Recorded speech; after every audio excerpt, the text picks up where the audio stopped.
नमस्कार, मैं श्यामगिरी। आप देख रहे हैं टीएफडी न्यूज 24। टीएफडी न्यूज 24 में आप सभी दर्शकों का स्वागत है। बिहार के अंदर एनडीए में घमासान मचना शुरू हो गया है। नीतीश कुमार को दिल्ली में मोदी छोटा मोटा एक मंत्री पद दे करके राज्य स्तर का उलझाना चाहते हैं, लेकिन नीतीश कुमार उलझने को तैयार नहीं है। नीतीश कुमार जिस सक्रियता से सम्राट चौधरी सरकार पर अपनी पकड़ बना रहे हैं, उससे साफ जाहिर हो रहा है कि आने वाले दिन में जेडीयू अपनी सरकार बनाना चाहती है बिहार में। लेकिन लालू प्रसाद यादव और तेजस्वी यादव भी अचानक आक्रामक और सक्रिय हो गए हैं।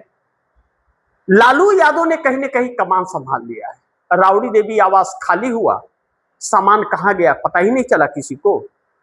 सरकारी बंगले में गया नहीं, और आजकल बिना सुरक्षा के लालू परिवार चल रहा है और सम्राट सरकार के संकटों को बढ़ा रहा है। खुदा न खास्ता कुछ हो गया लालू परिवार को, तो सम्राट सरकार को लेने के देने पड़ जाएंगे। सुरक्षा कम करना उनके लिए संकट पैदा हो जाएगा। हालांकि यह सब सम्राट चौधरी मोदी और शाह के कहे बगैर तो कर नहीं सकते। अपमान करने का भारतीय जनता पार्टी का एक चरित्र रहा है, यह कह सकते हैं। लेकिन तेजस्वी यादव और लालू प्रसाद यादव ने बैठक किया और बहुत कुछ उसमें चर्चाएं हुई। कुछ बाहर निकल करके आई, कुछ निकल कर नहीं आई। लालू प्रसाद यादव आरजेडी को एक संगठित बनाने की कोशिश कर रहे थे, जो तेजस्वी यादव नहीं कर पा रहे। ऐसे में नीतीश कुमार की सक्रियता भारतीय जनता पार्टी के लिए मुश्किलें खड़ा कर रही है। नीतीश कुमार ने यह ऐलान किया है कि भारतीय जनता पार्टी के साथ चुनाव नहीं लड़ेंगे, और वह अपने पार्टी को नेशनल पार्टी का दर्जा दिला करके दम लेंगे। नेशनल पार्टी के लिए पिछले कार्यक्रम में भी मैंने आप दर्शकों को बताया था कि 4 राज्यों में 6% का वोट प्रतिशत होना जरूरी है। अब बिहार के अंदर तो अच्छी खासी है, 4% क्या कई परसेंट है। 85 विधायक हैं, 12 सांसद हैं, अच्छा खासा वोट बैंक है। लेकिन बाकी के राज्यों में नहीं है। अब पंजाब के अंदर 117 में 45 सीटों पर चुनाव लड़के नीतीश कुमार अपनी साख बनाना चाहते हैं कि 6% वोट आ जाए। उत्तर प्रदेश में चुनाव लड़ने की तैयारी है। उत्तर प्रदेश में एनडीए गठबंधन के कई घटक दल, उपेंद्र कुशवाहा, जीतन राम मांझी, चिराग पासवान, नीतीश कुमार, सब चुनाव लड़ने को तैयार है, और भाजपा किसी को साथ रखने को तैयार नहीं है। यानी कि संग्राम आने वाले दिनों में 2027 के 7 राज्यों में चुनाव होने वाले हैं, इसमें मचने वाला है। नीतीश कुमार दिल्ली जाएंगे या नहीं जाएंगे? भाजपा उन्हें राज्य स्तरीय मंत्री बना करके दिल्ली रखना चाहती है, और नीतीश कुमार किसी भी कीमत पर दिल्ली जाने के मूड में नहीं है। नीतीश की रणनीति कुछ और है, और नीतीश की रणनीति ही भारतीय जनता पार्टी को परेशान कर रही है। यानी कि बिहार में आने वाले वक्त में बहुत बड़ा खेल करने की तैयारी में नीतीश कुमार लगे हुए हैं, और लगातार बैठकों का दौर नीतीश कुमार का जारी है। बड़े बड़े फैसले भी किए जा रहे हैं। दूसरी तरफ चंद्रबाबू नायडू अब कैबिनेट मंत्री बनना चाहते हैं मोदी सरकार में। जो फेरबदल मंत्रिमंडल का हो रहा है विस्तार, जो राष्ट्रपति से जाकर के अमित शाह मिल करके आए हैं, कहा तो यह भी जा रहा है कि Amit Shah deputy prime minister बनने वाले हैं, लेकिन अभी इस पर कुछ कहा नहीं जा सकता। लेकिन चंद्रबाबू नायडू मिनिस्टर बनने के लिए 8 महीने से मोदी को बार बार प्रस्ताव दे रहे और प्रेशर बना रहे थे। अब जबकि नीतीश और नायडू यह 2 बड़े बैसाखी जो इस सरकार मोदी सरकार के थे, अब चंद्रबाबू नायडू जो नंबर 1 और नीतीश कुमार नंबर 2 पर थे, चंद्रबाबू नायडू नंबर 2 पर चले गए। उनके कद को छोटा कर दिया गया। टीएमसी के 20 बागी सांसद नंबर 1 पर आ गए। ऐसे में नीतीश कुमार जो नंबर 2 पर थे, उद्धव ठाकरे को तोड़कर और एकनाथ शिंदे के मजबूत करके नीतीश कुमार को नंबर 2 से नंबर 4 पर ला करके खड़ा कर दिया गया।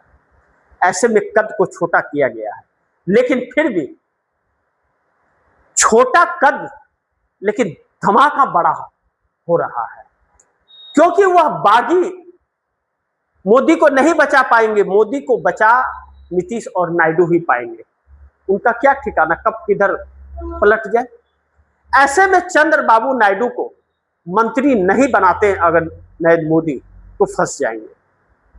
और दूसरी तरफ राजनाथ सिंह एक बार्गेनिंग कर रहे हैं मोदी से कि हम रक्षा मंत्रालय छोड़ेंगे तो हमारे बेटे को एडजस्टमेंट किया जाए, और नितिन गडकरी छोड़ने को तैयार नहीं है।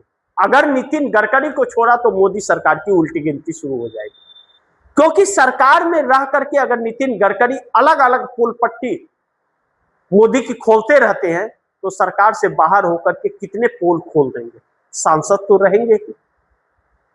ऐसे में नरेंद्र मोदी फंस गए हैं। इंडिया गठबंधन पूरी तरह से एकजुट होकर के एकाग्रत मोदी सरकार को चुनौती दे रहा है। राहुल गांधी लगातार सड़कों पर इकट्ठा करने के लिए युवा पीढ़ी को तैयारी में जुटे हुए हैं, जो आने वाले दिनों में सड़कों में दिखेगी कांग्रेस। टूटती हुई इंडिया गठबंधन को राहुल गांधी ने एक कर दिया, एक धागे में पिरो दिया। टूटी हुई ममता, बिखरी हुई ममता को राहुल गांधी ने खड़ा होकर के मजबूती दे दी, और ममता बनर्जी बंगाल में एक चुनौती बन गई मोदी सरकार के लिए। इन सब परिस्थितियों में मोदी सरकार उलझ गई है। मोदी का पोल आरएसएस खोल रहा है, आरएसएस का पोल मोदी खोल रहे हैं। विपक्ष को फायदा होता हुआ नजर आ रहा है। ऐसे में भारतीय जनता पार्टी के अंदर भी बगावत के सुर अब बड़ी तेजी से उठने वाले हैं, और आरएसएस मोदी और शाह दोनों को ही कुर्सी से हटाने की तैयारी में लगा हुआ है।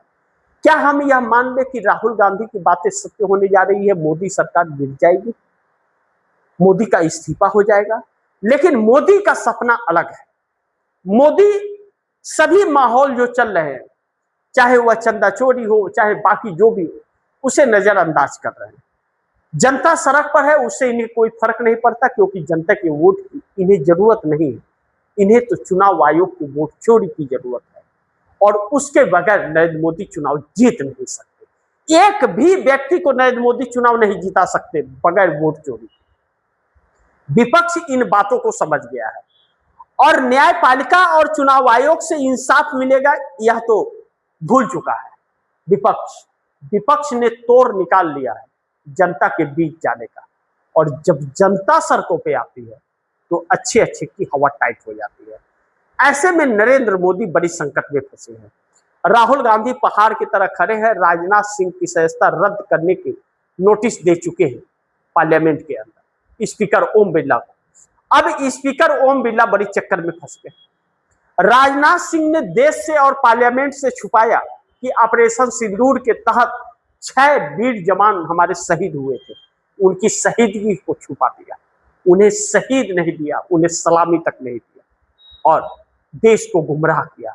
ऐसे में बहुत बड़ा क्राइम होता है, देश से गद्दारी होता है। तो क्या स्पीकर ओम बिरला इस पर एक्शन लेंगे? उम्मीद तो आप नहीं कर सकते। बिकाऊ अधिकारी और बिकाऊ नेता और बिकाऊ मंत्री से आप नहीं उम्मीद कर सकते कि आपको इंसाफ मिलेगा। लेकिन अब पार्लियामेंट के रिकॉर्ड में आ गया कि देश का लीडर ऑफ अपोजिशन राहुल रक्षा मंत्री को क्यों सदस्यता रद्द करने और सजा देने की मांग की। साफ नजर आएगा कि ऑपरेशन सिंदूर में हमारे 6 वीर जवानों की शहीदगी को छिपा दिया गया और पोल खुल गया। ऐसे में देश में आक्रोश फैल रहा है। शिक्षा मंत्री धर्मेंद्र प्रधान हटते हैं तो संकट, और पेट्रोलियम मंत्री हरदीप सिंह पुरी हटते हैं तो मोदी को दिक्कत, क्योंकि पेट्रोलियम मंत्री हरदीप सिंह पुरी तो बहुत भारी पड़ सकते हैं मोदी पर, क्योंकि वह हरदीप सिंह पुरी, उनकी बेटी सब एक्सचेंज से जुड़े हुए थे, और नरेंद्र मोदी की मीटिंग फिक्स करने वाले भी हरदीप सिंह पुरी थे। तो कहीं ऐसा तो नहीं कि हरदीप सिंह पुरी को पेट्रोलियम मंत्री से हटाया तो एक्सचेंज की फाइल ही खुलने लगे भारत में, अभी तक अमेरिका में खुल रही थी। नरेंद्र मोदी जकड़ गए हैं, मुश्किलों में घिरे हुए हैं। 362 सांसदों को एकत्रित करके जिस तरह से डिलिमिटेशन और 1 नेशन 1 इलेक्शन कराना चाह रहे थे, वह सपना टूट गया। चंद्रबाबू नायडू को मंत्री नहीं बनाया तो 18 सांसदों के साथ समर्थन वापस ले सकते हैं, जबकि नीतीश एनडीए को झटका देने की तैयारी में जुटे हुए हैं। बाकी आप दर्शक क्या सोचते हैं? आप दर्शकों की क्या राय है, क्या सुझाव है, कमेंट बॉक्स में जरूर दीजिएगा। इस खबर को ज्यादा से ज्यादा शेयर कीजिएगा, अपने दोस्तों को भी कहिएगा आगे शेयर करें। और आपने टीएफडी न्यूज़ 24 को सब्सक्राइब नहीं किया, सब्सक्राइब कर लीजिए, अपने दोस्तों को भी कहिएगा सब्सक्राइब करें। मिलते हैं अगली खबर के साथ, तब तक के लिए नमस्कार।